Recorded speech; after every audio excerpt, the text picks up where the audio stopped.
knowing full well that the Pistons are playing tonight, there's no NFL draft. And originally we were going to go early because I had softball at 9:30, but for some strange reason, our league canceled the game for rain at 12:30 in the afternoon. It's not raining right now, and it hasn't rained since, depending on where you are in Metro Detroit, it hasn't rained in a while. So, welcome to another early edition of the the Motor City Metrics podcast here at TigersMLReport.com. I am Rogelio Castillo. Assigning me is Chris, Mike, and Uper. You can find us on iTunes, Spotify, wherever you listen to podcasts, and please subscribe to our channel, Motor City Metrics, or the Tiger Miner Report. Thank you for everybody who has done that, and thank you for the wonderful comments I got last week about being a great show host.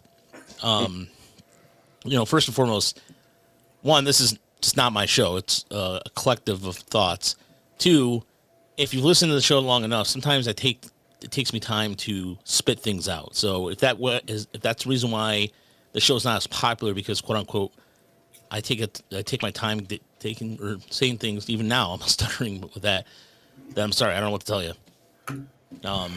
It's not that it is what it is. But thanks for the feedback. Appreciate it. And you know what? Some people are liking the early starts, and we might continue this pattern going forward, because it is nice not to. I don't like yawning on the mic, because sometimes we go till like 10:30, and I like to get to bed at a decent time these days. So, but we're going to recap tonight the Houston Astros series. The Tigers lost the series, but got game one yesterday as they head to Anaheim, and we're looking at the Tigers' record. Chris, I don't know if you heard this when I was just talking to Mike and Uper before the podcast. The Tigers in the 2010s went 9-25 on the road in Anaheim. 9-25. 9 times? 9 times. 9 times. No, I mean, that doesn't shock. I feel like we've every time they head off to Anaheim, we end up looking at this and going, good Lord. Yeah. Same with like Oakland sometimes too. It's like, what, in Seattle, any of these West Coast trips, you're like, what's going on? But yeah, the Angel Stadium, or whatever they're calling it now, has been a house of horrors for them. I was recalling, we were talking about it earlier, and one of my least favorite baseball games of all time was that one that I linked to, that Baseball Reference game log, which was at the end of May in like 2016, and the Tigers they were down like 9-1 or something like that, and came all the way back and tied it on an Ian Kinsler grand slam, and then Mark Lowe just gave it up in the bottom of the ninth, and they lost. It was, what a bummer. Yeah, I don't like it out there, but this is a different Tigers team, it seems like. Yeah, this is a different Tigers team who has the best record in the American League heading into play tonight, and even with the setback against the Houston series, they were in all 3 games, and so even in both losses, but the bullpen kind of coughed things up a little bit, but it was also of a combination of leaving Reese Olson in too early, which is something that I've noticed Hinch has done recently for some, like, just, we're not going to like try to over analyze that portion, but it's interesting you bring that up, though. That was something I was thinking about earlier in the week during those games, and I'm not going to criticize Hinch either, because I think what the games 1 and 2 really showed is how difficult it can be for managers in those middle innings, with starters not expected to go, too deep anymore. When do you pull those guys? For instance, I didn't think Flaherty looked all that great through 5. Mm-hmm. I really didn't. I thought he was just getting by. They weren't cashing in on some pitches I thought he left in the zone, but the same. So I thought maybe that'd be a good night for a 5 and fly and go to the bullpen. Well, they brought him back out for the 6th, and he got torched, and whatever. Then the next night, I thought just the exact opposite. I thought, Olson looks good, and it turns out he was rolling right up until the point he wasn't, and he walks a couple guys, and all of a sudden some runs are scoring. It's a damned if you do, damned if you don't thing. They got to trust their eyes and what they think. They probably thought Flaherty looked a little better than I did, and certainly they would know, but it didn't shock me about Flaherty. It did about Olson, and I guess that's kind of how baseball is. It's like a 50 thing sometimes. I kind of look at – I don't know. I looked at the Reese Olson thing kind of differently. I think that's kind of – I don't know. Maybe I'm underconfident in saying this, but it's almost like that's the next step that Reese Olson has to take. Like Reese Olson, what that tells me is they're asking him to do a little more. Like, hey, these 5-inning starts, they're great, but like it's been a couple years. If you're gonna take the next step, we got to see it. And it does seem like he's getting lit up, later into these games. I just think that they need to see if he has the ability to do it, because they need to see what they have in him. That's how I looked at the Reese Olson game. And unfortunately, kind of did, like you said, he kind of got torched in that 6th inning. But if it just seems to me that if we can see him start to maybe more consistently go later into games, that's what they're probably going to try to do. That's what it tells me. I look at it, it's been kind of highly studied, right, that the third time through the order, pitchers have a much harder time. Mm-hmm. And to me, it's particularly the case for pitchers who don't have fastballs that can get swings and misses. Skubal can go that third time through because he can throw it right by you. It's not all smoke and mirrors anymore. Mm-hmm. And I think back to Anibal Sanchez, right, who had that excellent changeup. And he had other good pitches, right, but he was never necessarily a guy who's going to blow it by you with a good fastball. And Flaherty lives on that breaking ball. Olson lives on the breaking ball and the changeup. And I think that once those guys, they get to that third time to the order, the hitters have seen it. They can kind of suss out and wait for a fastball and then crush it. And so I don't know if that will ever really be part of his game. Now, I'm not going to say he can't do it. Mm-hmm. But, it's just one of those things where, like, boy, when they start – and you see it with the walks too, right? I think that was a problem with Olson is, like, he's trying to get them to chase, and they're just not chasing anymore because they know what's coming. So, I don't know. And ultimately, you know what? It probably didn't matter because the bullpen was not great in the series either. The bullpen had a lot of trouble, just about everybody. Bolton, Vest, I don't know if anybody got through that clean, really. So, and it's just one of those series, right? The Astros still have a pretty good team. And, the Tigers, it was nice to get that one. Nice to get that big grand slam from Javi Baez and Colt Keith with like letting out a full month of frustration on a ball that sorted the atmosphere. That was nice to see. Yeah, there was a moment too where when Baez and Keith happened that it seemed like there was just like, oh wow, this is where the Tiger fans have been wanting this. Just like the universe felt better with everything because those two guys are vital to keeping this going. And Baez has done a lot of little things anyways. I mean, he's batting now over 300 after regardless. And that grand slam was just an example. Both needed to show examples of power. But yes, there's a big elephant in the room. And we'll get to that in a second because that involves a little story. But for now, there's something that I've been wanting to do this for a long time, and I never get a chance to do it this way. And it's going to be a treat, I think, for people. Blaine Krim. Oh, it's been called up. Oh, that guy. Oh, yeah, the guy for Astro or Texas. That was haunting. Oh God, yeah. That guy was having a series against the Mud Hens earlier in the year. But that being said, the elephant I wanted to address in the room is this is a good. Just take it away. Take it away, guys. Hang on a second here. Now, I want to know the name of our next player. All right, Bob, it's Juanetta Wesley. Come on down. You're the next. Well, it's supposed to be Tyler Owens. So, Tyler Owens, come on down. That's where I was going with that. I was trying to edit it earlier where I was going to split in Tyler Owens, but it wasn't working too well. So, Tyler Owens, come on down. It sounds like Juanetta Wesley. Yeah, well, obviously, I mean, the big story is Kenta Maeda being DFA'd. And also, I guess there's the side story of Andrew Chaffin has opted out. But Maeda is the one that it's one of those days where something the fans have wanted for, I don't know, a year and a half, basically since the beginning of last year. It finally happens when the organization says, you know what, it's just not going to work. And, it is what it is. Like it didn't work out. They tried him as a mop-up role, and they're just like, he's not. If you can't trust him in like a 7-1 game, there's not much you can do with the guy, right? And it sucks. Yeah. They wasted $24 million, but that's kind of the dangers you take when you sign older pitchers. Yeah, they signed Flaherty and Maeda last year. One worked, one didn't. I mean, that's kind of par for the course, to be honest. Maeda is a soft tosser. They were kind of taking a risk, but he's always been a serviceable guy for the most part. They just ran into some bad luck where it looks like his career is really done, probably.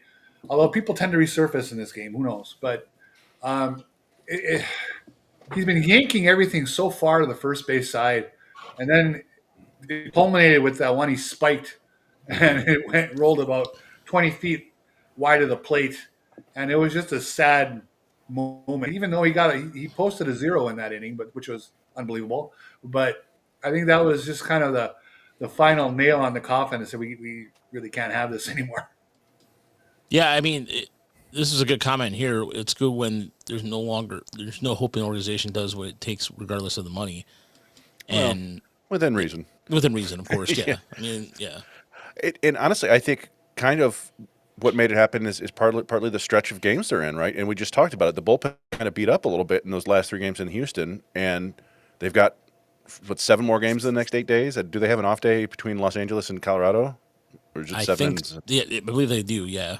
So they got a bunch of games coming up, and they need a healthy arm, and you can't operate like that with somebody you can't trust in any game, really. So you had to make a move. Yeah, the next they have is Monday. They have the next day is Monday, is the off day Monday, so that this will allow them to do that. And somebody was asking, we've gotten some questions about why Chaffin not getting called up, and it's simple, really. I think that, in addition to the matchup of needing a right-hander, Brisky's supposed to is set to come back Saturday, A. B, I think the Tigers like Bailey Horn and some other options more than Chaffin because they, even though Chaffin had some good strikeout numbers, it's not all about velocity. I think they want him a certain way. And then we did hear that Chaffin wasn't really happy about being in Toledo anyway. So it was just going to be bygones be bygones at this point. So that, there was just some, I wish I could say what we heard, but let's just leave it at that. It's better. He's better off going to another organization. So good luck to him. Exploring new opportunities. Yes, he is. Yes, he is. Absolutely. Thank you. You're saying much more diplomatic than the way he did it. So, yeah. But Chaffin going to the Nationals makes. He will get a chance to pitch there, and that's all you can ask for. Yeah, man, I think he'll have a chance to pitch pretty leverage there too, right? I don't think they have a particularly deep back into the bullpen. So yeah, happy trails to Andrew Chaffin, the 2-time Tiger, almost 3-time. Almost 3-time Tiger, yeah. Yeah, and what you mentioned Tyler Owens. Tyler Owens is coming up. He was one of the guys they got either for Chaffin or for Kelly. I always confuse those two because they both happen at the same time, and he's a mildly interesting reliever. I think that there's some potential there. I've compared him before to the relievers the Tigers used to have in bunches back in the early teens and late aughts, where they kind of have a mid-90s, upper 90s fastball and a slider that's inconsistent but sometimes is good. He also has a splitter that's pretty good, but I don't know if he uses it enough. But he's mostly fun for fans are going to love him for his beard and his hair.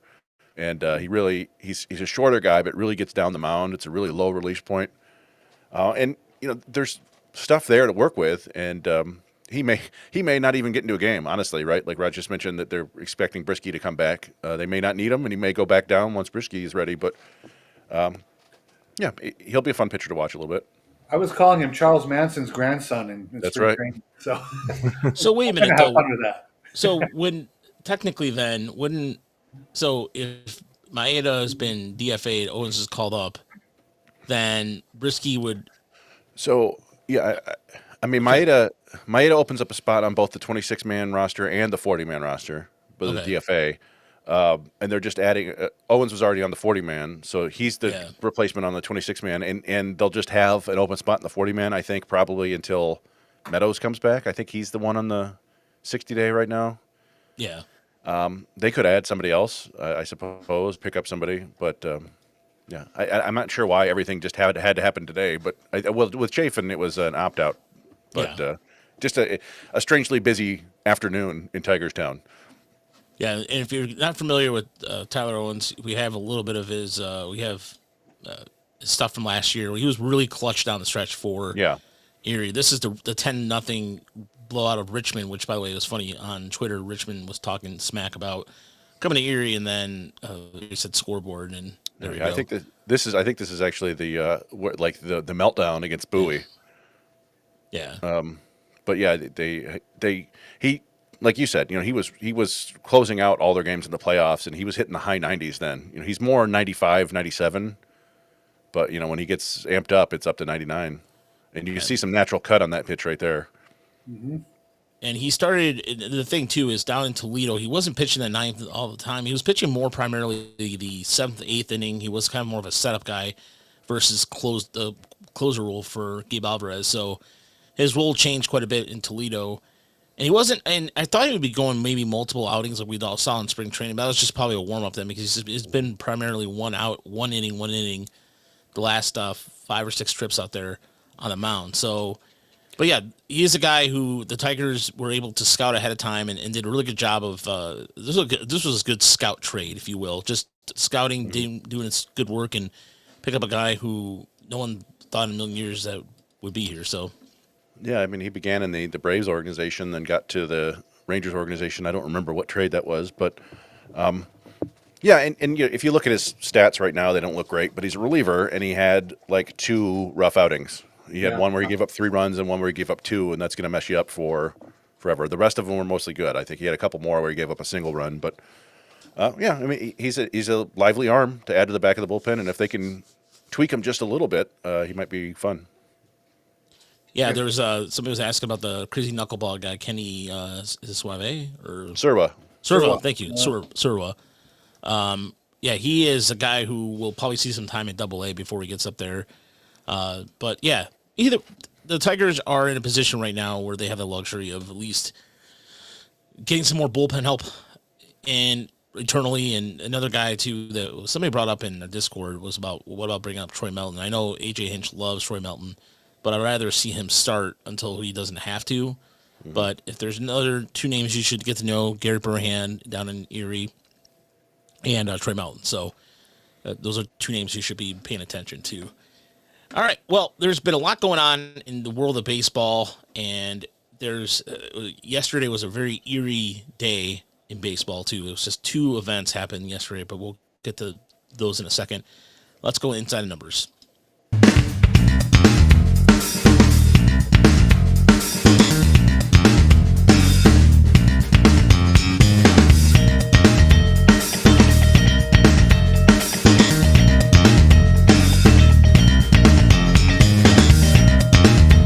All right. So, Mike, what is your inside number this week? My inside the numbers is 9-1, and this is just it's early in the season, but that is the record for the Royals in the last 10 games. Oh gosh, my microphone just came off. I'm so sorry. The Royals are 9-1 in their last 10 games. My whole point of bringing this up, I feel like even though Cleveland has been the better team so far this season, I think that still the Kansas City Royals are the team that the Tigers should be most afraid of in the AL Central.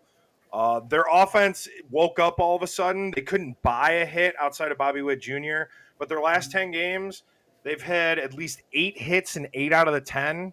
They've had 11 plus in 5 of them. They've had 9, 9, 9, 9, 8, 13, 11. Like, they're just kind of – they're getting hits. They're scoring runs. I just felt like it was important to point out that the AL Central might be kind of good again this year, and the Royals are now just 2.5 games back. I know it's early, but still, we've only really been worried about the Cleveland, and I did read a lot of articles and a lot of national media just already writing the Kansas City Royals off, like telling them who they should sell at the trade deadline, and it's just like we're like 40 games in, guys. Mm-hmm. So just look out for the Royals. That's what I'm saying. Although, Mike, to be fair, I think we did mention the Royals as a couple weeks ago, even after they came in. That absolutely. Exactly, we mentioned that they were like, well, it's still early. They could But I mean, I think it was you or Chris that said, watch him just go on a run. And Yep. I mean, they were on a 6-game losing streak, and then they broke through against that last game in the Tigers, and since then it's nothing but wins except one loss to Houston. Now they went to Colorado. Hopefully the Tigers can go to Colorado and do their thing too. But yeah, I don't know. Like, I do think the AL Central is going to be annoying for most of the year. There are going to be times when the Twins are hot. Cleveland has been. You look at it and the Twins have the second best run differential in the division behind the Tigers. Tigers are plus 40, Twins are 5, Royals negative 11, the Guardians are negative 25, and somehow 17 and 13. Yeah. Just dumb. And that's with Class A kind of falling apart, right? Like normally you could say, okay, well their bullpen has been great, so the run differential winning a bunch of 1-run games. I don't know what they're doing. It's annoying and dumb. But hopefully the Tigers can just keep playing well and it won't matter. But yeah. These teams, jerks. It's not going to be. It's just what's interesting about Cleveland too, or rather Kansas City, is their offense still hasn't come around. So there you go. That's just a prime example of that. But all right, Uper, what is your insider number? Okay, for me, I went with 154, 222, 165. Okay, that's obviously probably you can tell it's a very bad slash line for somebody. And what that was the April slash line of Colt Keith last year. This year he's at 181, 330, 250. So he's hitting about 20 points higher, 25 points higher. He's on base percentage is over 100 points higher, and he's slugging 90 points higher. He still hasn't hit, as we know. But and the other thing I want to point out is I know I'm very cognizant of just because he had a hot May last year doesn't mean he's going to have a hot May this year. Okay. But he did show last year that he can turn it around. He came out in May and hit 343, 388, 493. So, I mean, he became all of a sudden a force in the month of May. The Tigers are going to need that. I really think that, it looks like Torkelson is slowing down a little to me. Green is maybe on the way back, but he's still not the Riley Green we were hoping for yet, which, hopefully he will be. But I've often thought for the last couple of years, the focal point of this team really going places offensively is Colt Keith developing into a force.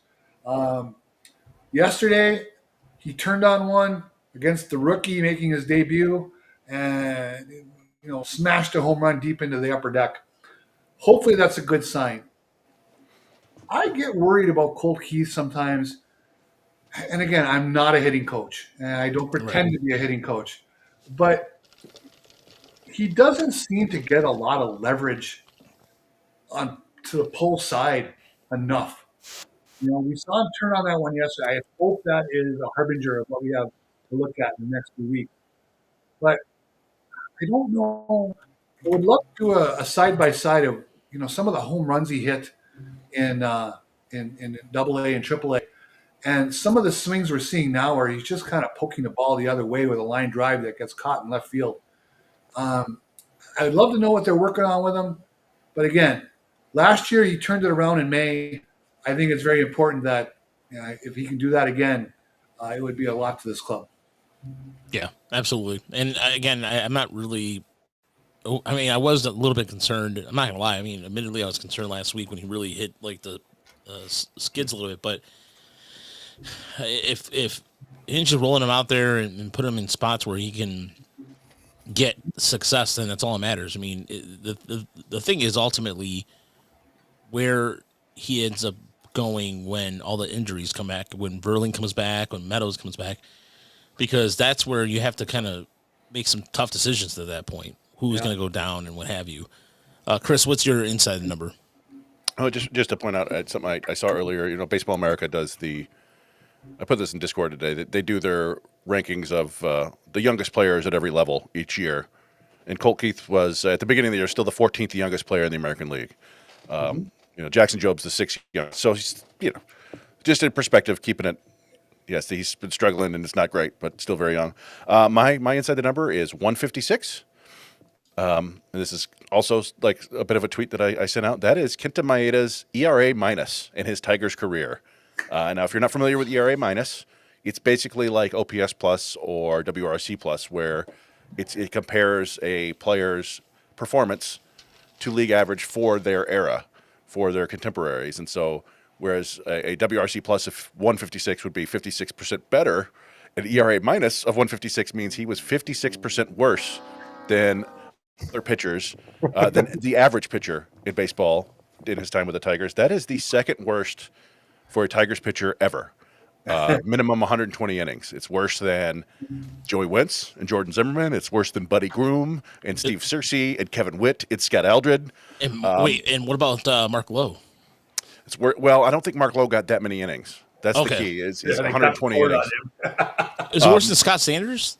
Did he get 120 innings? I think he did. Scott Sanders was in this organization for way too long. Then it would have been. Let me shoot. I had it. I can get the one player that he was worse or better than. It was actually by a significant margin. Really? I'm surprised. Yeah, let me. But in any event, like while I'm looking for that, I'll say we kind of touched on this already. But I liked the idea of signing Kenta Maeda. I thought it was a good idea. I think on this pod, I think I said could be one of their biggest signings ever if it got a pipeline to Chan going. I do think I was drinking that night, but it was just saying what I believed. And it just didn't work out. It's a bummer that it didn't work out so spectacularly poorly, but so I don't know. It is what it is. But yeah, second worst all time in the Tigers ERA minus, behind Jesse Stovall. Who pitched for the Tigers in 1904. Oh, I was gonna say I've never heard that guy in my life, but so you were saying Sanders? so in the modern he era, might have. Scott Sanders, you know what, Chris? He only pitched 70 or a total of 82 innings. So he was terrible, man. Yeah. It takes a rare talent to be this bad and still throw 120 innings. It requires either the team to be absolutely horrible or you to have a contract. Because the ones behind him are Scott Aldred, Victor Frazier, Steve Searcy, Kevin Ritz, George Bowler, Joey Wentz, Greg Kegel, Jess Doyle, Steve Baker, Rudy Calillo, Adam Bernero, Brian Williams, Buddy Groom, Chris Holt, Jose Lima, Ray Herbert, Jordan Zimmerman, Mike Moore. You know what's interesting too is Scott Aldred and Kevin Ritz were both expansion draft picks by the Rockies, and who the Tigers are playing next. So fun fact there. And I can tell you this. What? Oh, sorry. The best ERA minus ever for a Tigers pitcher with 120 innings or more, Tyler Holton. Nice. At 54. So, carry on. I was going to say, also, fun fact. Now I lost my train of thought. I was going to say something else. You're talking about the Colorado Rockies. Oh no! Yeah. Oh, Steve Searcy. There's a University of Tennessee pitching award named after Steve Searcy. Fun fact. That's right. So. Was it? Yeah. Was it Tennessee or was it Wichita State? Who was the guy that we saw from Wichita State? There was a Wichita State pitching award named too. Oh, I didn't know that. Tennessee, I know that. I know for a fact. Somebody was put in the Wichita State. It was like the Wichita State Hut. Was it award? Adam? Yeah, we'll have to look that up. Yeah, we'll have to find that. Okay. Before we get back, so my inside number this week involves the number. Where is it? Where'd it go? Okay, here we go.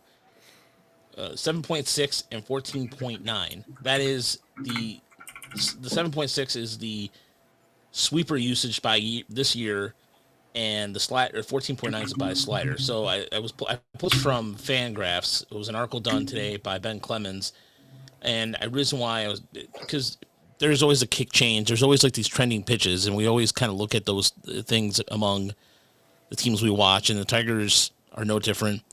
They're kind of like the change up is. I think the kick change is kind of an evolving pitch for the Tigers because that's several of their pitchers pitch that or throw that, but the slider usage is interesting too because it was in 2020 it was up 16.8. Now it's at 14.9.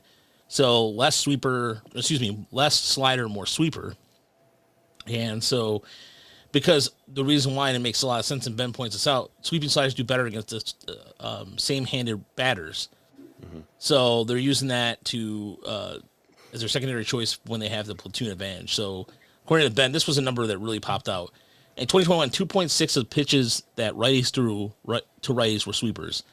This season, that has ballooned up to 10.7. It's 10.9 for lefties against lefties. So regular sliders are on the decline. So there you go. It's I don't know. It was a fascinating number to me because if you can command, pitch and command sequencing, that's all big part of the game. And so I think pitchers, what I love about Major League Baseball is it does adapt to, it might not adapt to trends for fans, but definitely with players, they do adapt to changes in the game. So as much as, baseball doesn't change. Oh, and that kick change has been another. I just feel for Jeremy Bonderman.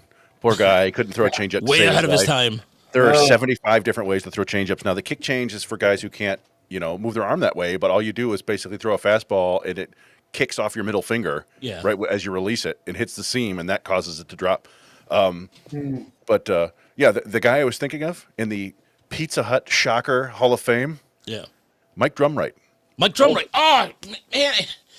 1997, right? Was he drafted by the Tigers in 97? I believe he was. Yeah. He's joined by Kevin Hooper. Kevin Hooper. Oh, God, the infielder? Utility infielder. Oh, God. And Mike Pelfrey. Yeah. Did Andy Dirks play there too? Yeah. Dirks did play there. I'm surprised he's not. I wonder, did he play there for multiple years, or did he go JUCO? I think it was JUCO. Then he went to Wichita State because I heard him talk about that. So can you trade? You can't trade him because they DFA'd him. So no, you could work out a trade. I think. Yeah, I mean, I meant like. Sorry, go ahead. I don't think they're gonna. Yeah, I was gonna say that's what I should have said. Like, I don't think Savannah Bananas might need him. Yeah. He might not be bad for the Bananas. Yeah. But you can throw that pitch he threw the other night. If you were to trade him, the team that acquired him would be taking on his salary. And I don't see any team doing that. I suppose you could work out something where you eat a whole bunch of salary, but I think they're just going to DFA him and he's going to go off into the sunset. Maybe he can pitch a couple more years in Japan. Yeah. By the way, Matt's saying that Wichita State's 5 minutes down the road. Dirks is love there. Yeah, definitely. He was talking. He's talked about on the broadcast his days to Wichita State quite a bit, and he talked. I think you mentioned yesterday the JUCO numbers. So, of course, they have one of the the Shockers, and their logo, their mascot's pretty cool too. It's like this looks like a thing of hay. Yeah. Looks like it's to fight somebody. So it's a tradition-rich baseball program. What's that? Chris? Apparently the very first Pizza Hut is located on the Wichita State campus. Really? Yeah. Wow. I did not know that. I always thought that Pizza Hut came from California because when I watched Bad News. Yeah, you know what I'm talking about. Yeah, you know exactly what I'm talking about. Bad News Bears, because one of the teams was sponsored by Pizza Hut. So I thought that was just like Taco Bell. Yeah, because like Taco Bell. The league standings on that little sign with the little numbers that you'd have to force into the little creases. Yeah. I think was it the Yankees that was sponsored by a little Pizza Hut or something like that, or probably It was one of the first product placements, if you think about it, because it was really because remember they even went to the movie in the movie they went to the Pizza Hut for afterwards. So I always thought it was a California thing because Taco Bell is from California. But all right, well, Matt's given. Oh, thank you, Matt, for that wonderful information there. He said a couple of Wichita State students started it up. I was just reading that. In 1958, when pizza was just gaining popularity. Yeah, there you go. Yeah.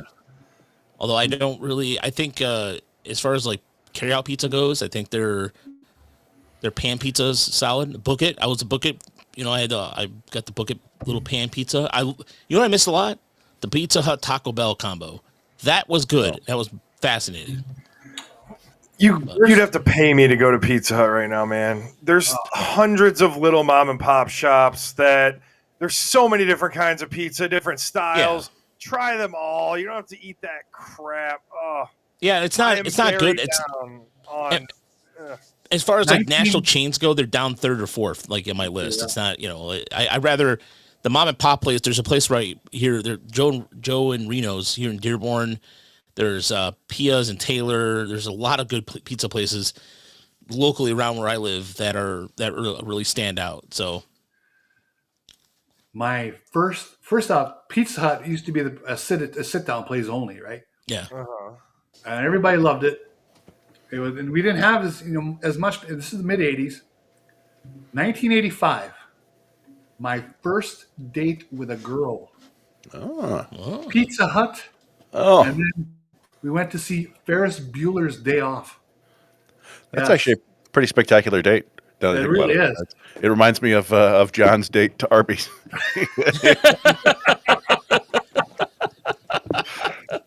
Or was it? Or did they go to like a carnival or something where They there was went to a free food? free carnival, and I said, "At least Yeah. it's better than Arby's." Next, you went to a free event on his first Yeah. date. Yeah. So we went to the movies. I ended up not obviously, being with her, but I did rekindle this relationship a few years later in college. And turned out I had like a golf buddy who always made fun of me all the time, right? And he asked, "Well, what does she do?" I said, "Well, she's going to become a pastor." Because that's what she was, And, and he goes, "Oh, so when she's saying, oh God, she's not talking to you." Oh my god!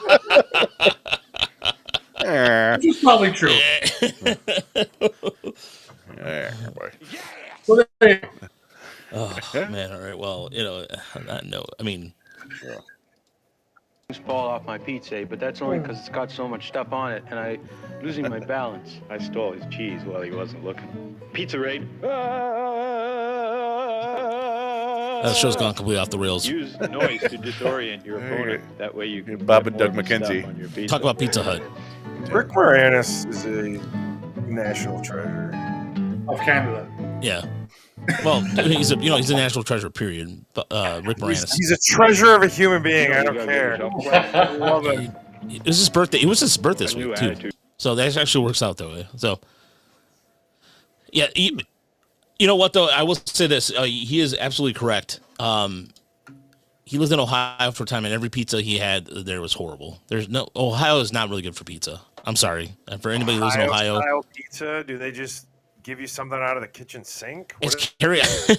I just think it's a bunch of chain plays. Or Marco's is from Toledo, I believe. Toledo's Michigan. it's Michigan. Yeah, it's in Michigan. I think we've talked about pizza before because we talked about St. Louis style pizza, right? Yeah, you guys probably hate it. I grew up on that shit. Profile cheese. Oh my god, I love it. No. Literally, they would have to buy me my entire own pizza. I mean, I'm not a small dude anyway, but when I was a kid, they would buy me my own pizza, and I would just smash an entire pizza. You know what? I have actual audio of your dad asking you about this. That was the best dump of my career. Look, I mean, dude, it's weird. Some of the places. Last time I had St. Louis style pizza in my parents' hometown, they had a fried pepperoni appetizer. Right? You think, all right. What does that mean? What do you mean fried pepperoni? Like, is it breaded? Like, is it like, what do you mean? They literally just dropped a bunch of slices of pepperoni in a fryer for like 10 seconds, and there were like pepperoni chips. And you give me that look, Chris, but they were not that bad. Well, no, I mean, had heartburn for like 2 weeks afterwards. I think we've learned that you could fry anything and it's not that bad, right? Like, Yeah, you're right. It could be, yeah, for sure. No, I mean, there's a limit. I mean, fried Twinkies, none of that stuff appeals to me. Ugh. It doesn't appeal to me. I've never had one, but I've heard they're good. So Yeah. Look, Fried deep fried Snickers. Oreos are great. I don't really try anything else though. The fried pepperoni balls in Erie are good because it tastes like it's like the consistency of a donut, right, Chris? I mean, would you say it's like kind of like a donut? yeah, it's like donut bread with the cheese and meat inside. But yeah, I mean that's the thing. You don't really think about fried sweets that much, but donuts are fried and they're outstanding. Yeah, I had fried butter once at the Iowa State Fair. Fried butter. That sounds like such an Iowa thing. Too. I don't understand. I've read in Minneapolis they make deep fried ranch. They literally make some at the state fair. They roll it in it. Oh my god, that is like my worst nightmare. Get off our show! Oh, there we go. Very good. Very good. Yeah. All right. Let's move on. Baseball season. Tigers are really good, guys. Yeah, it's good. So, all right. I'm not sure what's up with Mike. Is Mike talking? Mike Doyle. Yeah. He's somebody has altered his keyboard for April Fool's Day, which was a month ago. There. But let's go in the good, the bad, the ugly this week. All right.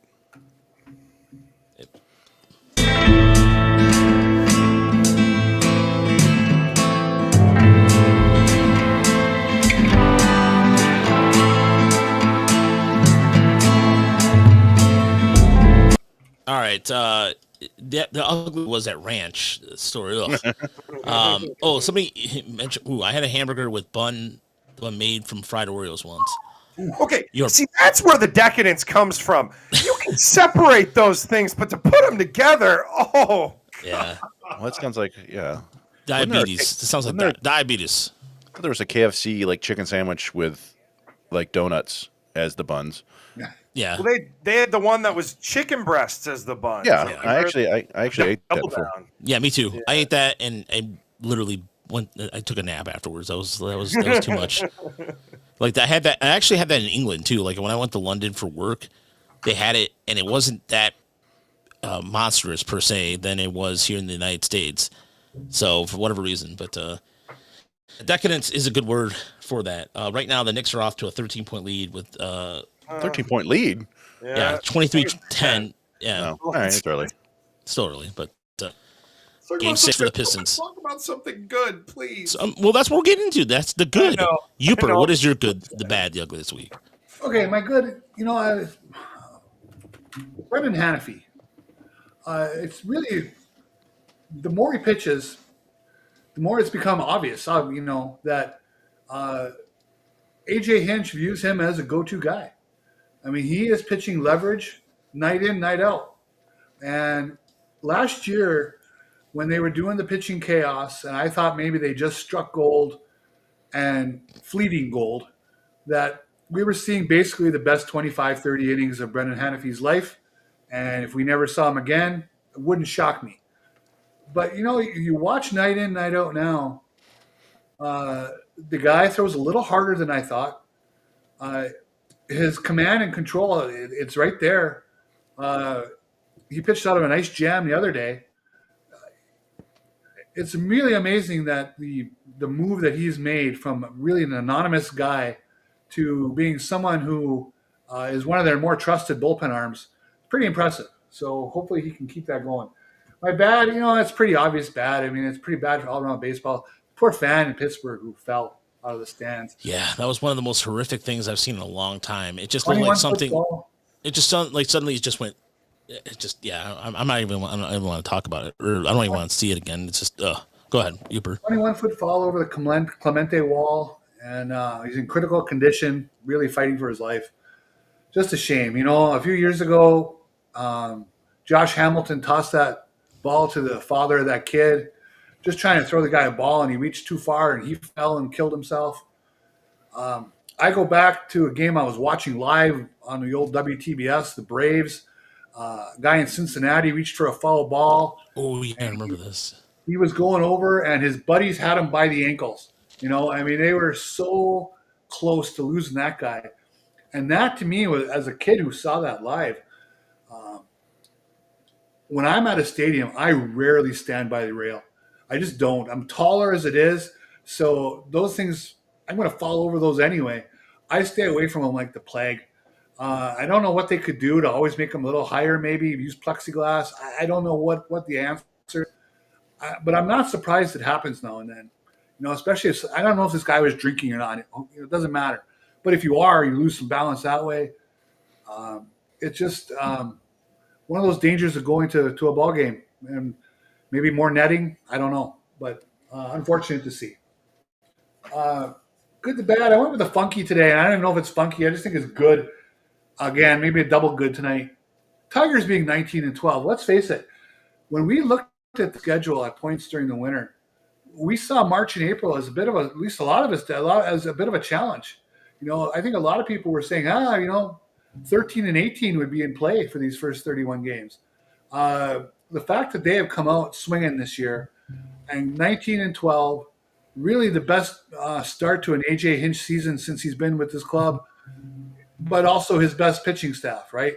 I just wanted to point out that, hey, this team is really, I think, above certainly my expectations. I had them right around just under 500 going for this year.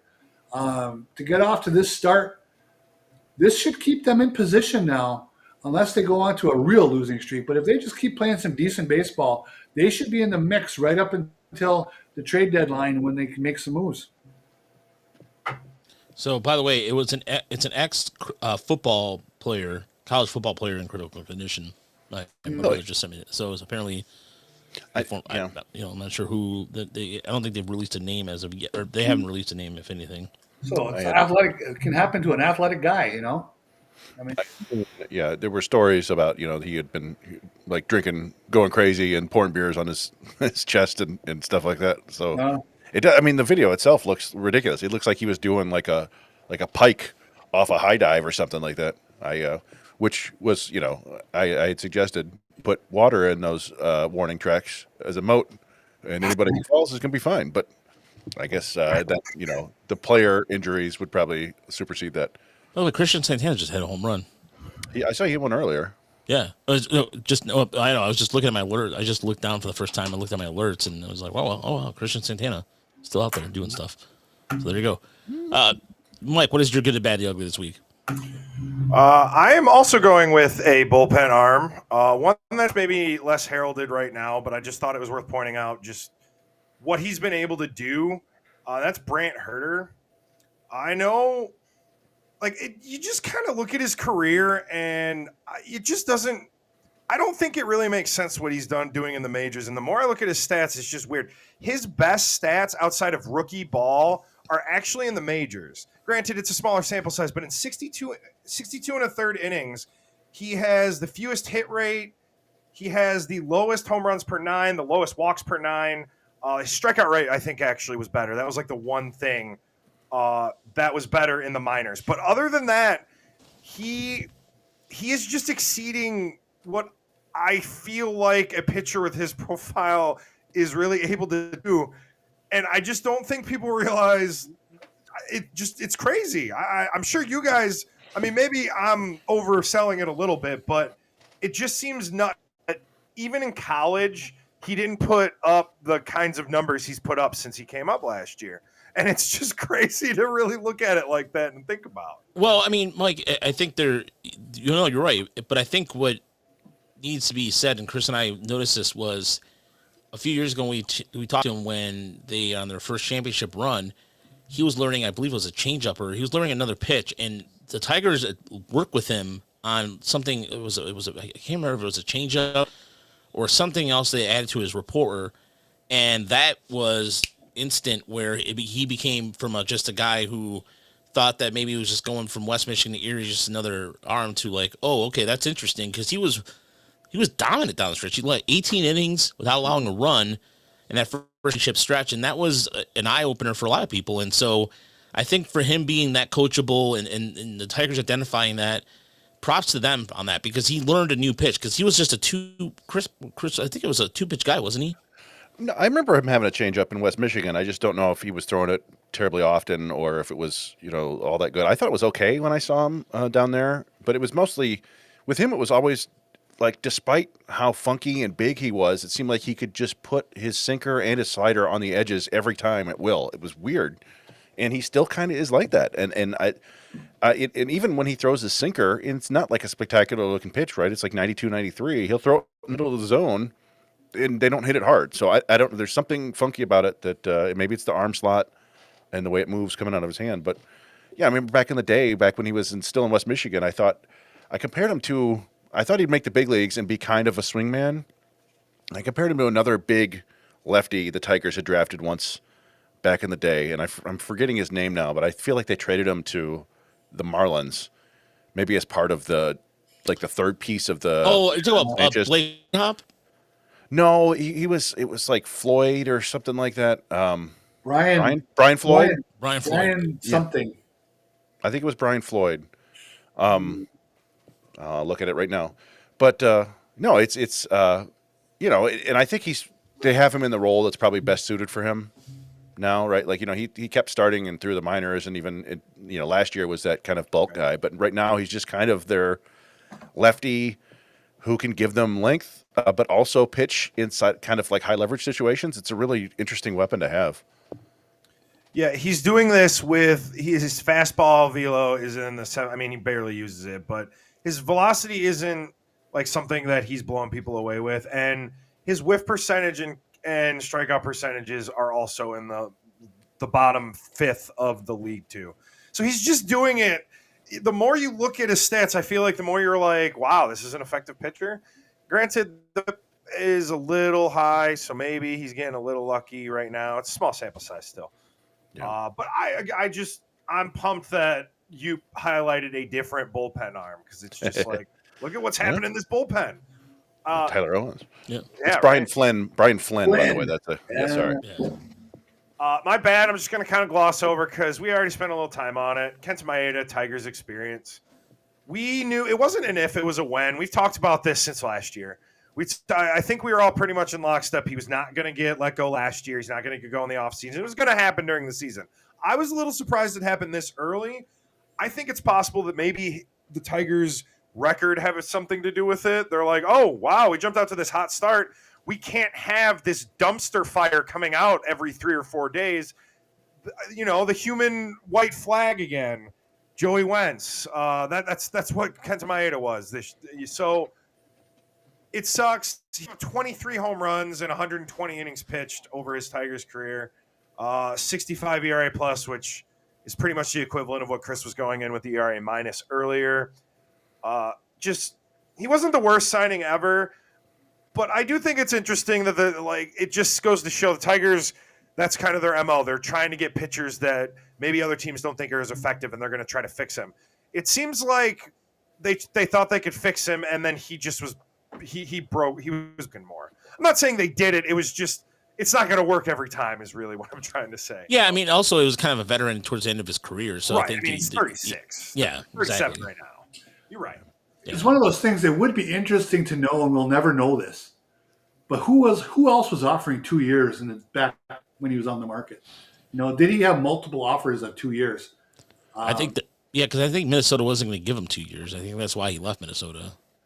I always wonder about that. You know, like that was my big complaint with the Pelfrey signing of the day. Who the hell was giving him 2 years? You know? Nobody. Well, the White Sox apparently liked him a lot too. So anyway, Yeah.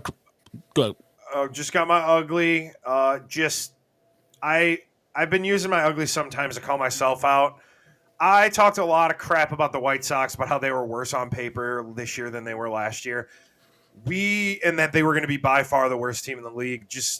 I want to point out the Colorado Rockies. They beat the Braves in their last game, which stopped them from having the worst start in 26 of their first 30 games. So they went 5-25 instead of 4-26 to tie the 1988 Baltimore Orioles as the only team since 1901 to lose 26 of their first 30 games. They're in a 2-16 stretch. It's crazy that while we see what again I thought, and maybe I was wrong about how great the Dodgers are supposed to be, on the flip side to that, there is also another historically terrible team. It's crazy. It's amazing that it's happening 2 years in a row, and I know it's early still, but I do think there's a damn good chance that the Colorado Rockies could be just as bad or worse than the White Sox. Yeah, exactly. McKinstry by himself. That's an amazing stat. I love that. And go ahead. I was just saying, and then the Rockies went out and beat Chris Sale 2-1. Right? Because baseball. Yeah. Baseball. Baseball America did a good podcast about how the Rockies could easily be in bigger purgatory than the White Sox as far as this rebuild goes. Yeah, because the White Sox have a good farm. Yeah. The Rockies are, a good way to judge the Rockies is their draft room last year. It was just like 4 dudes who looked like they were way past their prime. It was like 4 old guys. I mean, I'm not saying nothing wrong with old guys or anything like that, but it was just, you see everybody else and you just see these guys just looking like, where are we? And they had it was just something really, it just looked outdated. I think they have their nepotism. I think the owner's son is like the farm director or something still. I'm not sure. So it is a giant mess of an organization. They don't trade anybody. And Mike, if Kenta is going to be picked up by a team, maybe it's the Rockies. Who knows? I mean, some team that might be desperate for pitching. Dodgers, I mean, they just had their 15 player going to IL. So who knows? I mean, it would be. Yeah, who knows? I think there's a team. I don't know if he can be fixed because at this point he's just Father Time. Father Time is undefeated. As simple as that. I was really having fun with my Kentified jokes. You've been Kentified. So I have to retire those. I'm very bummed. Yeah, there's no more. Yeah, there's the low. All right, let's move on though. Chris, what is yours? Just a quick note that Matt Manning came in the 7th inning for the Mud Hens today.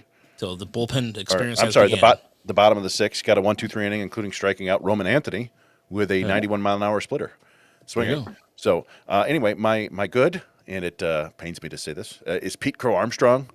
And it pains me because for some reason, I've never liked him. Maybe it goes back to when he destroyed the visiting locker room in Michigan.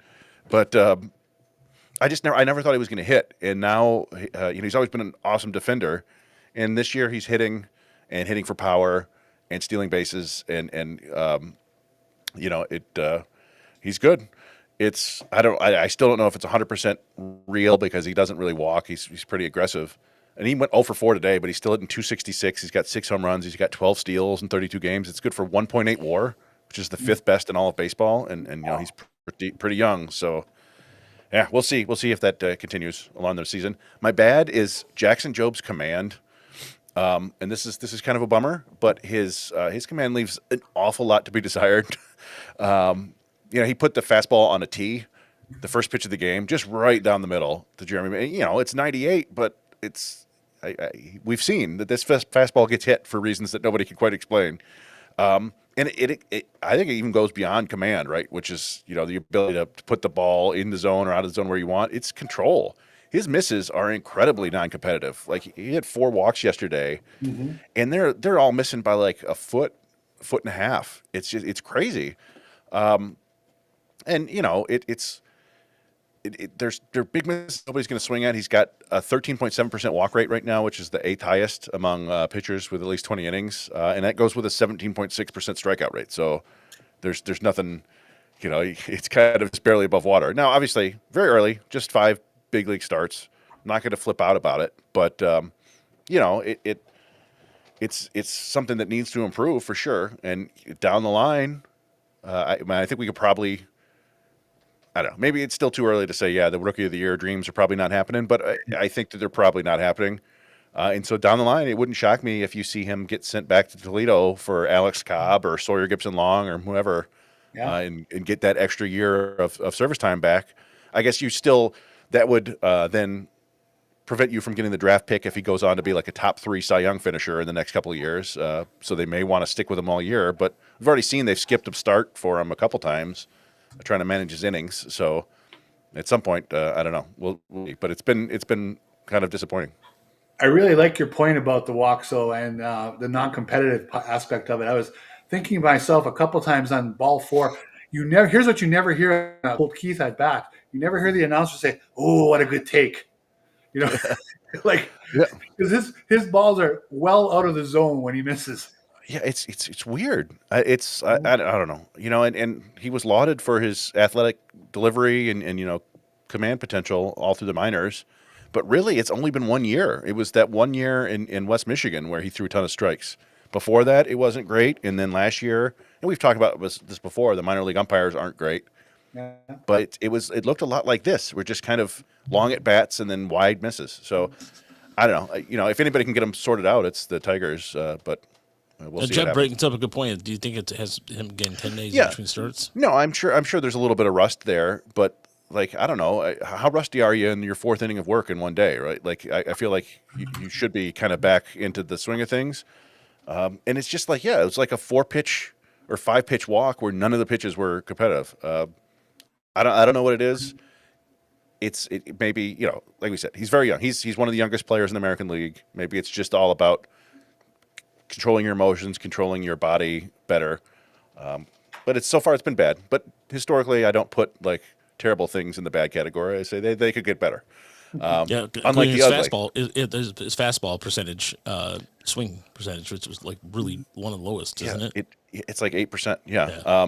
And it doesn't make any sense. We've talked about this for a while. We talked about it. Scott Harris. It doesn't make any sense. It's like 98 miles an hour. It's got well above average spin. It's got 18 inches of induced vertical break, which is above average.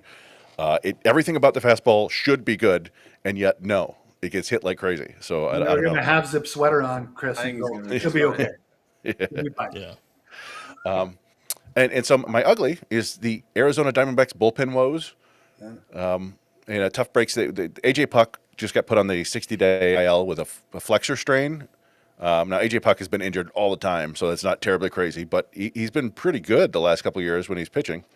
And then they also put Justin Rodriguez, or Justin Martinez. I'm sorry, one of Ashley's favorite players on the 15-day IL with a vague shoulder injury. Just something doesn't feel right in there. And if you're not familiar with Martinez, he was, sitting 100 miles an hour with a sinker and a four-seamer and arguably the nastiest splitter in baseball. Just an extension too, right? Yeah, he signed a multi-year extension. We talked about him with that. But then he was running a 46% whiff rate on that splitter. Wow. So basically every two, like one out of every two that he threw was getting a swing and miss. Or one out of every two that were swung at. And then his last like four outings, the fastball went from 100 to 99.7, big deal. Then 97.9, then 97, and then 93.5 in his last start, down 7 miles an hour, or not start, last outing. And so they put him on the IL, and that doesn't seem good. No. But even worse is it sounds like in their stead, the new Arizona Diamondbacks closer is going to be Shelby Miller, your old friend Shelby Miller. Unbelievable. I mean, they got Kevin Ginkel. I don't know what's wrong with that guy. He's not bad. Ginkel Biloba. Yes. If we talk about so there's a way to spin this for Tiger fans out there. Is just imagine being a team in the NL West right now. Just a matter of like you got the Diamondbacks set themselves up. They spent some money, and then the bullpen falls apart a little bit. So. My good this week involves one trying to get more Tiger focused a little bit, and that is of course, everybody expects me to my phone. I don't know if you guys didn't hear that, did you? No. Okay, cool. Well, all right, it's the second time my phone's rang during the podcast. So one of the things that I was noticing about Spencer Torkelson right now is he is among lead leaders. So Statcast has a new stat, and it's the batted ball profile leaderboard, and it's batted ball breakdown of pull air pretty much pull side air percentage. And Spencer Torkelson ranks second next to Rhys Hoskins at 36%. Oh, Rhys Hoskins. Yeah, my old Torkelson nemesis. That's why I was going with that, Chris. I like it. Well, I mean, this is what we've been saying we wanted to see from Torkelson. We didn't want to see it, but we want to see how Torkelson comes back from this, because he's been on a little bit of a skid for like the last 7-8 games, honestly. He hit that one home run, but he's in like a 4 for 40 stretch, I think. Mm-hmm. So I want to see how he comes out of this and see what happens. He's swinging and missing more right now. He's really chasing some pitches. Yeah, he is. He's been more aggressive in that. Yeah, I have noticed that a little bit. But swung that ball 4 a couple times the other day in the same game. Brutal. His ground ball rate, though, I mean, in terms of how much he's pulling in the air, it's 70%. Air percentage is 70%. So it's fits that classic profile. But anyway, I just thought that was funny. Part of me also the really good something about the Tigers getting guys from the bullpen that come out of nowhere. Matt Sellinger is up with the Toledo right now.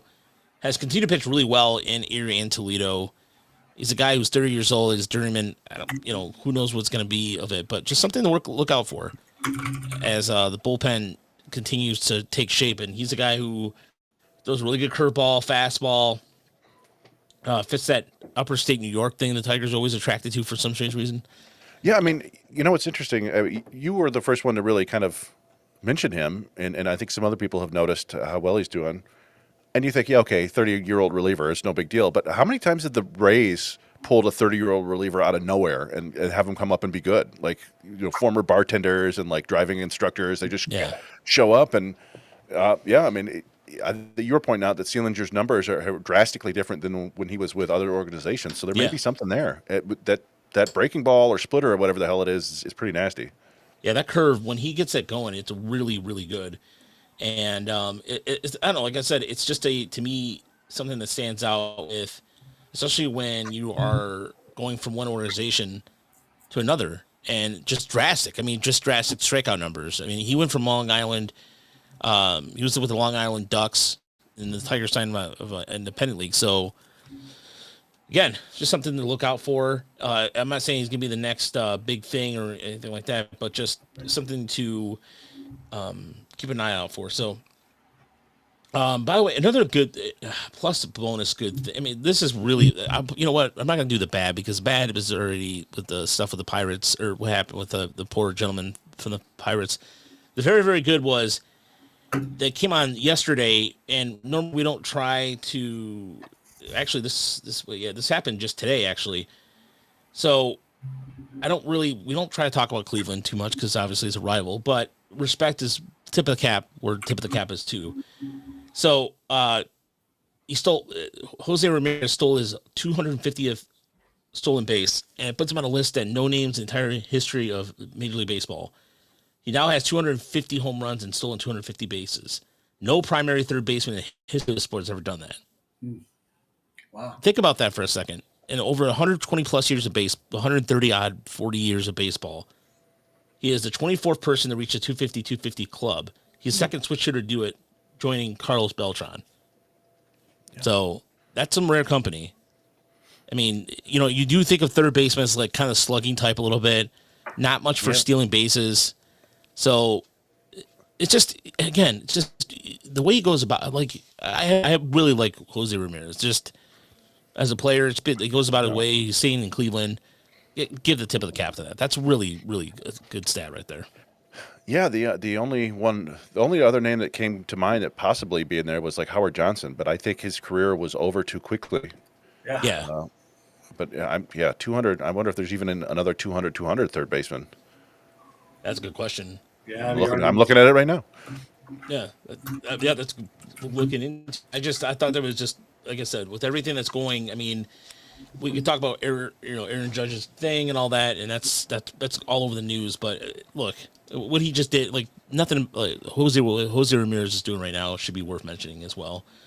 And by the way, the identify the fan. By the way, his name is Kevin Markwood. Is the fan who fell 21 feet from the wall yesterday. So, just a heads up for that. Did A-Rod even steal 200 bases? That's a good question. Javier Baez asked in the chat there. A-Rod did. He did? Okay. Yeah. So the only thing I have ugly this week is Paul Skeens start against the Cubs. I mean, he looked human, and it was something that was really weird. The Cubs offense continues to be legit, and they teed him off for 3 home runs. So, it was a 8-3 victory earlier today, and the Cubs lineup is they just let Gage Workman, who was picked up by the White Sox. So, he was the first time after 5 innings. It was his first time in his career he was out of the game. So that was it. That's my good, bad, ugly this week. It's not much to like I said, with the whole thing going on with Pittsburgh and everything, our thoughts and so with that gentleman in there, that's really unfortunate. So Javi Baez, El Mago there, had the other comment about the Torque at bat. Strike one on Torque was awful yesterday. If you remember, you guys are watching that. Yeah. They were trying to get the tack-on runs, which the way the game was going, it felt like a tack-on run was going to be big there. Ended up they didn't need it. But they had a beautiful opportunity for Torque to come on with a runner on third, less than 2 out. I think there was nobody out when he did it.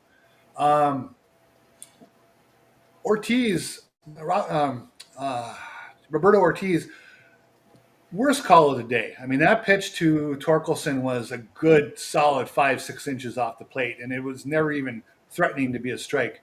Somehow he rang that one up, even though I thought he was having a really nice game. He had just gotten drilled by a foul ball. I don't know if his focus was gone. But the thing as an umpire, and again, I'm on the youth level, high school and travel ball, so it's worlds apart. But even on the kids level, I think to myself, you got to get this first pitch right, because the difference between 1-0 and 0-1 means so damn much. And you could see that at bat, the way Torkelson's been going lately, especially getting down 0-1, he was fighting uphill the rest of that at bat. And that's one where the umpire's focus was off. It had to be to miss that poorly. Hard to believe that was just a straight up miss. I just think his focus had to be off a little bit there. Yeah, I mean it's. Oh, so go ahead, Chris. Oh, nothing. Yeah, if you want to talk about that, I was going to go back to the 250 thing. Yeah, go back to the 250 thing. Well, I was A-Rod hit 696 home runs and stole 329 bases, but I believe he played more than 50% of his games at shortstop. So yeah, not a primary third baseman. There are 3 third basemen in Major League Baseball history, primary third basemen who have 200 home runs and 200 steals. Jose Ramirez, Howard Johnson, 228 home runs, 231 steals, and George Brett, 317 home runs, 201 steals. Oh, we just snuck in there, 201. Yeah. So Gary, to answer your question, since the White Sox claimed him, Cage Workman. So if the White Sox decided to designate him for an assignment again, then the Tigers still would get him back because unless they work out a trade or something to that effect. So technically, the Rule 5 rule is still in effect. Yep. Yeah. So, same idea, just a different team is giving it a try. I think the Tigers have done that before. I want to say who was Blaine Hardy? I feel like was a 2-time Rule 5 guy that eventually. Yeah, that does sound like. I think that's good. That's a good call. I think But in any event, yeah. So we'll see. I mean, the White Sox, you would think that he would have a decent chance to play. So good for him. So the pitching matchups this week against the Angels, again, hopefully the Tigers can. By the way, they didn't sweep the Angels historically until 2023. That was the first time they ever swept in Anaheim. I remember that getting talked about on the radio quite a bit. Yeah, because that was huge. So Mize goes tonight, and on Friday it will be Skubal. On Saturday it will be Flaherty, and Sunday will be Olsen. So Tigers have a good opportunity to take on a team, the Angels, that have been struggling offensively. Yeah, it's fun. Like every time you read off the Tigers rotation, you go, "Well, they should win all those games." It's it's not necessarily. Obviously, we've seen all those guys get beat up this year, or not necessarily beat up but lose. But it's you feel pretty good heading into all these games, even if you're in Anaheim. Kikuchi, they've got the right-handed lineup in there, so Malloy's batting lead off. I'm looking at the lefties who are in there. You got Green, McKinstry, and Sweeney are the lefties in there, which makes sense. Hinch loves that 2-2-1, 2 righties and a lefty, or 2 lefties and a righty, so that you get yourself a favorable matchup whenever the opposing team brings in a reliever. If go ahead. If Parker Meadows came back today, theoretically, is Malloy the guy who goes down? Yeah, more than likely.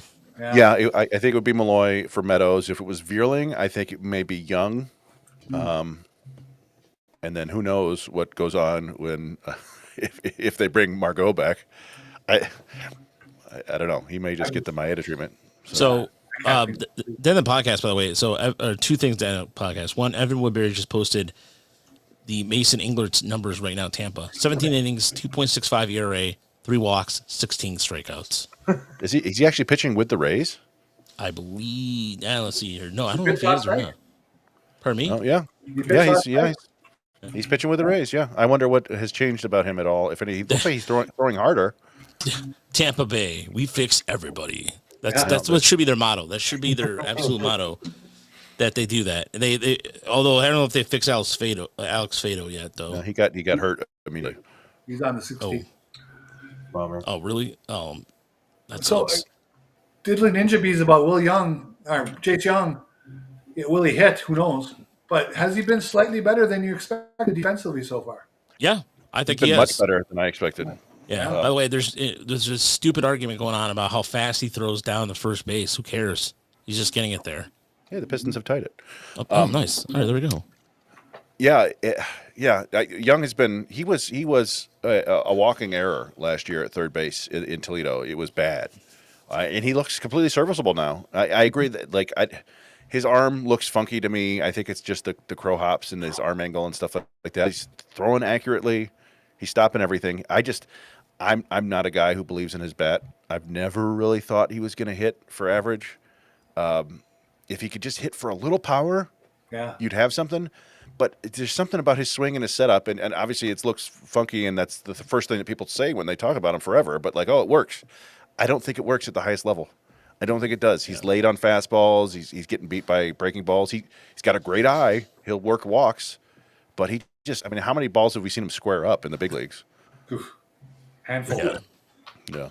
Alan wants, by the way, we haven't got a super chat in a while, so feel free if you feel like donating a couple bucks to the website. If we did get a couple donations this week to the GoFundMe, so thank you for that. And also, we got some really nice comments on Patreon as well. So if you haven't joined our Patreon, where we have a video where we just broke down Ricardo Hurtado, including Ricardo Hurtado actually joined, watched the video, and then canceled his membership. But then he's now a member as a free member.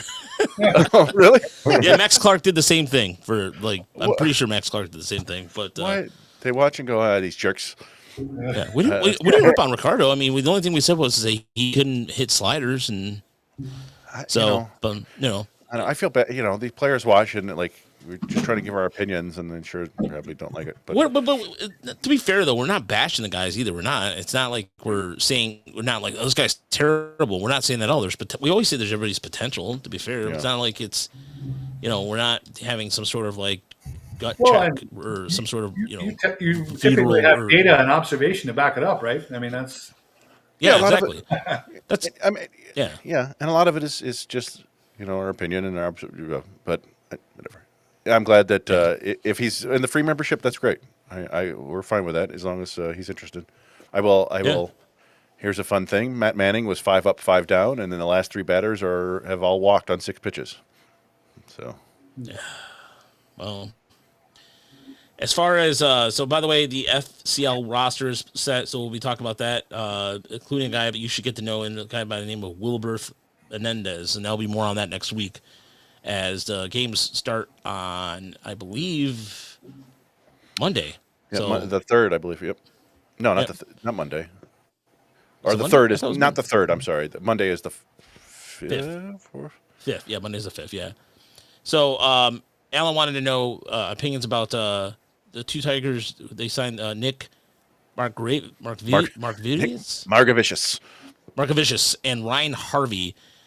For now, I just think both are just kind of, I don't want to say minor league fodder. I don't like saying that at all, but maybe they're just long-term projects, Alan, because maybe they saw something with, I know with Nick, Chris was talking about but he was in the minor league All-Star game a couple years ago, right? Yeah, I went to the 2018 Midwest League All-Star game because my wife's cousin was, right? Yeah, my wife's cousin was playing in it, and so the whole family went there, and he was crushing low A Midwest League back then, but he told them to not promote him until after the All-Star game so his family could come see him. And I remember, in our group chat saying, there's not a single major league pitcher in this All-Star game. I was like, these guys suck. And Margevicius was in it, and he was in the big leagues like less than a year later. I'm like, well, all right. But he's just kind of a soft-tossing lefty, I think. Yeah. So, and he's been in and out of base, or in and out of, did you say he was he pitching in Mexican League? So maybe just a depth arm there. And you looked at Harvey a little bit, right? You saw him, and he was in the AFL last year. Yeah, he was in the Florida State League with the Yankees. So he has not been out of the. I don't think he's been out of the single A, I believe. So if I remember that correctly, Matt, thanks for the $9 or $9.99. Appreciate it. The Brock Deffridge appreciation. Thank you so much. Like that's the. By the way, great Brock Deffridge story. He played the farmer simulation story we got from Cody Clemens. It's one of my favorite interviews of all time, where Cody's like, "Oh yeah, we get together and play Farm Simulator for Microsoft." And I remember I told that to somebody too recently. It was Chris McCoskey, and he's like, "What?" Like, yeah, that's a true story. Yeah, no, I think Cody said that Brock Deffridge would be just happy going back and actually being a real farmer, and that's probably what he's doing now. But I'll never forget, what was it? He and Riley Green. It was the same year, wasn't it? Their first couple games in the Florida Complex League. 3 homers. It just went bonkers. But I think he had 3 homers in the first game, and then a grand slam the next day or something. Something like that. Yeah, it was like, oh, look at this, an awesome name, and everybody loved it. But yeah, he couldn't hit. So by the way, here's this is for Matt too. Exquisite. By the way, thank you, Matt. happy belated. Yeah, thank you for that. Happy belated birthday to Dan Hasty. Oh, yeah. Podcast. Yeah, that was his birthday the other day, I believe it was. And the FPL does start on the 3rd on Saturday. So okay, sweet. So there we go. Rosters are finalized for that, and we'll be hopefully the games are on some sort of streaming service. We'll see. I don't know. Well, doubt it. I mean, unless we're I don't think that'll happen. That'll be nice. It would be nice because there's some guys in the FCL that are interesting. So, thank you so much for watching. Thank you so much for listening. If you're listening to this at home, and don't forget to check out all everything. Subscribe to our podcast on there we go. See, I can't spit it out. Now you can accuse me of not spitting it out. Apple Podcasts, Spotify. Subscribe to us on YouTube. Tiger Minor League Report. Check out our Patreon. And also, I want to plug something real quick. Brain tumor awareness is this month, and Go Gray in May. And the reason why I say that is because my wife has a tumor, or had a tumor, and she's getting another one removed in the fall. And so I just want to make sure it's cancer awareness. And so for anybody you knows that has brain cancer, cancer sucks, period, no matter what it is. Just awareness kind of thing. I don't really plug personal things too much very often because really it's nobody's damn business, but it's important out there. And so that being said, just whatever cause you have, go, like I said, don't feel free to always say something to us in the comment section or what have you. So, but thanks so much for watching. Thanks so much for listening. We'll talk to you on Monday with the Minor League Podcast. We'll do a recap. Does Toledo keep up their winning streak? They have 8. They've won 8 in a row, but Matt Manning's going to make that questionable right now. They're out of the cellar, but we'll keep tabs on that. Until then, have a good night, everybody. Thanks. And stay classy. And I forgot to bring up the music. Oh, there it is.